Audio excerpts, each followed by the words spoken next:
आज भारत में अमीरों और गरीबों के बीच की खाई उतनी ही गहरी है जितनी अंग्रेजों के जमाने में हुआ करती थी। जी हाँ, ये मेरा कहना नहीं बल्कि हाल ही में आई वर्ल्ड इनइक्वालिटी रिपोर्ट 2026 का दावा है।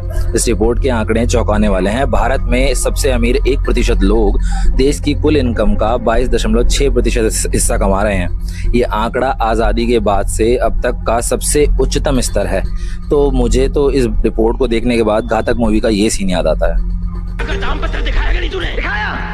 दिखाया ये दामपत्र। क्या दे कचरे के डब्बे में फेंक दो दामपत्र को।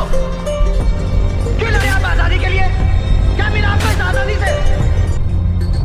और अगर हम संपत्ति की बात करें तो स्थिति और भी गंभीर है। देश की 40% से ज्यादा संपत्ति सिर्फ इन टॉप 1% अमीरों के पास है। इसे रिपोर्ट में बिलियनियर राज कहा गया है, जो ब्रिटिश राज से भी ज्यादा असमान है।